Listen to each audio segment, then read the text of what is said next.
Ya estamos de regreso con el tercer bloque de Economía a Fondo de este domingo. Vuelvo a repetir Día de la Madre y aprovecho de volver a saludar a mi madre. Estamos con Jaime Salinas, nos acompaña ahora. Él es socio principal de Salinas Toledo Abogados. Sí. Así es. Y fundador y presidente del Centro para la Innovación y Desarrollo del Derecho del Trabajo. Así es. Muchas gracias por estar con nosotros, Jaime. Muchas gracias a ti, Constanza, por la invitación y en especial en este día un saludo para las mamás que están en la casa. De todas maneras, aprovecha a saludar a pasar los saludos que necesite. Es el minuto. Está muy bien. Oye, Jaime, vamos a conversar. Tenemos varios temas complejos para conversar. Vamos a tratar de abordarlos todos y si no, de todas maneras estás invitado a un próximo capítulo de Economía a Fondo porque tenemos el tema de la implementación de la ley de 40 horas, tenemos el tema de, reducción de jornada que tiene que ver con lo anterior, la supervisión de estas 40, implementación de estas 40 horas y además la ley Karin. Así es. Así que, partamos por la implementación de la ley de las 40 horas. Ya está. Un tema bonito, interesante. A ver, ¿qué te puedo contar? Desafiante además para las empresas, me imagino. Así, muchísimo. Sí.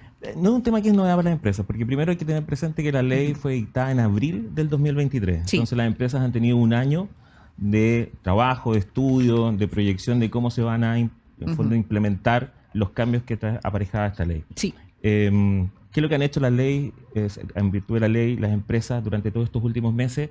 Diagramar cómo van a estructurar sus modelos de trabajo, sus equipos de trabajo para efectos de cumplir con lo que establece la ley. Porque además tiene un plazo de poder implementarse, no es que, así es. No es que se haya empezado a correr la ley y que mañana tienes que estar con las 40 horas, sino que tienes un plazo de 1 año, 2 años. De hecho son 5 años. Es una etapa de evolución, es una reducción progresiva y paulatina. Esa es la palabra que correcta. nos lleva a tener en este año la primera etapa de la reducción. Pasamos de las 45 horas a tener 44 horas. Claro. ¿Ya?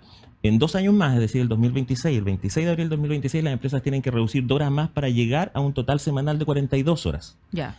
Y el 26 de abril del 2028 se completa todo el proceso de reducción para que todas las empresas lleguen a las 40 horas semanales con una máxima ordinaria de trabajo. Por eso son 5 años en total de la implementación. Así es. Y eso es lo que le permite a las empresas de alguna forma ir adecuando sus procesos para que no tenga un impacto tan fuerte la reducción de 5 horas en la semana. Entonces deciden si pueden reducir solamente una, que es lo obligatorio para este año, o eventualmente, que esto es bien importante también tenerlo presente, es voluntario ir reduciendo aún más la jornada y podrían perfectamente pasar, como lo han hecho hartas empresas, de las 45 a 40 horas, ya automáticamente. Claro. Sí, efectivamente. Ya, eso sería cuando tú trabajar el viernes hasta trabajar el viernes hasta, no trabajar en la tarde, por ejemplo. Ese sería un bombazo para todas las personas que trabajan en la organización. Así es. Otra ventaja que tiene adecuarse al tiro a las 40 horas es que tú podrías implementar un sistema de 4x3. Entonces trabajas 4 días y tienes 3 de descanso, pero eso es única y exclusivamente para las empresas que al día de hoy voluntariamente rebajen su jornada a 40 horas. De lo contrario va a ser en el fondo aplicable para todas las empresas al 2028, cuando ya sea obligatorio bajar a las 40 horas. Me parece fantástico. Sobre todo para la gente que quiere estar más en familia o en su casa o hacer deporte, poder complementar efectivamente la vida laboral y la vida personal de manera más equilibrada. Respecto del tema de la jornada laboral, hay una controversia en torno a la interpretación de la ley sobre la reducción de jornada laboral en Chile y entender también cuál es la diferencia, porque hablamos de la implementación de la ley de las 40 horas y después hablamos de la jornada laboral reducida. Entonces, para que la gente entienda bien, si nos puedes explicar todo este proceso. Ya, a ver, lo primero que hay que entender es que la ley, cuando te impone una obligación de reducir la jornada y te da la posibilidad de generar una reducción progresiva y no inmediata de estas 5 horas, la empresa su principal desafío es decidir cuánto rebajan de la jornada. Es el primer desafío. ¿Cuánto? ¿Ya? Entonces, definido eso, ya sea 1 hora o eventualmente más hasta llegar a las 40, hasta las 5, tienes que decidir cómo lo haces, ¿ya? Porque la empresa no puede unilateralmente decir, ya, los días lunes no van a trabajar y parten los martes. Ya tiene que ser primero, y esto lo dice la ley, con un acuerdo entre empresa y trabajador, ¿ya? Entonces la reducción se tiene que hacer en base a un acuerdo. Y si no hay acuerdo, la ley también te da la herramienta de solución. ¿Cuál es? Que tú tienes que hacer como empleador una reducción del término de la jornada en forma proporcional a todos los días de trabajo de la semana. ¿ya? Y esta es la gran controversia, porque no hubiese existido controversia si no hubiésemos tenido un pronunciamiento totalmente disímil por parte de la Dirección del Trabajo a una semana de la entrada en vigor de la ley. ¿Por qué? Porque todos sabíamos que esta reducción en base al tenor literal de la norma, cuando no había acuerdo entre empresa y trabajador de dónde esa hora menos se iba en fondo a reducir, claro, la empresa tenía que recurrir a esta fórmula que la misma ley le daba, que era reducir proporcionalmente entre los días de la semana estos 60 minutos. Claro, que son 12 minutos. Si una jornada de 5 días, claro, son 12 minutos. Exacto. Si una jornada de 6 días a la semana, 10 minutos, mucho más simple. ¿Ya?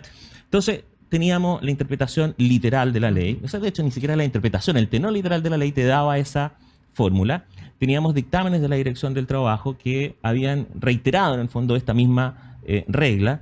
Tuvimos también varias entrevistas del director del trabajo, en donde en diversos medios de prensa incluso graficó con ejemplos refiriéndose a los 12 minutos de reducción de la jornada.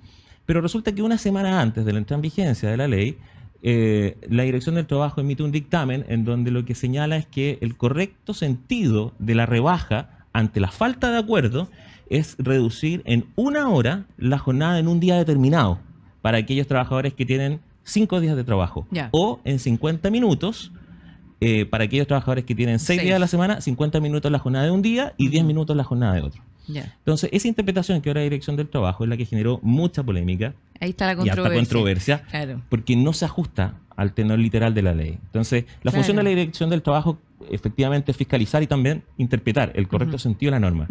Pero cuando la interpretación va más allá del sentido de la norma, cuando lo contraría, claramente que es una interpretación contra ley. Y ese es el gran punto de controversia que tenemos al día de hoy. Perfecto. Y que afecta a las empresas que han decidido hacer esta reducción de 12 minutos. No lo son todas, Constanza, son algunas, pero de que las hay y han seguido la interpretación que estaba antes y el tenor literal de la norma. Esa es la gran controversia. Al final, en el fondo, enreda la situación a pocos días de tener que implementar la ley. Y además se empieza a confundir también los términos, porque cuando si uno no tiene claridad de lo que es la implementación de la ley, que tiene estos 5 años para poder implementarse, que no es que a partir de mañana vayan a tener los trabajadores 5 horas menos, digamos, y además todo el tema de la interpretación respecto de la reducción de la jornada, la gente empieza a confundirse.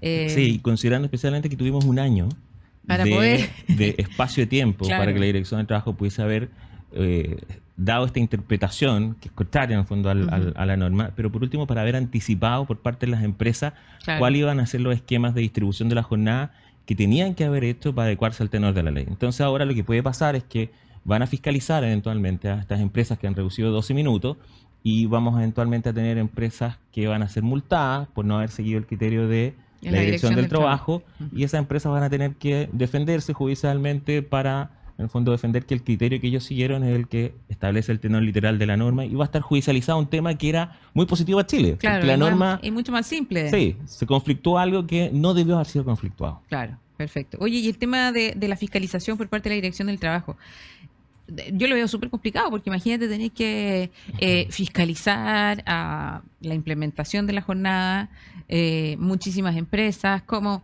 el tema de la interpretación, o sea, ¿cómo ves tú que se puede llevar a cabo de forma eficiente? Porque la Dirección del Trabajo tiene una cantidad de fiscalizadores determinada, ¿no es cierto? No se puede multiplicar por 1000, y además por el tema de la interpretación.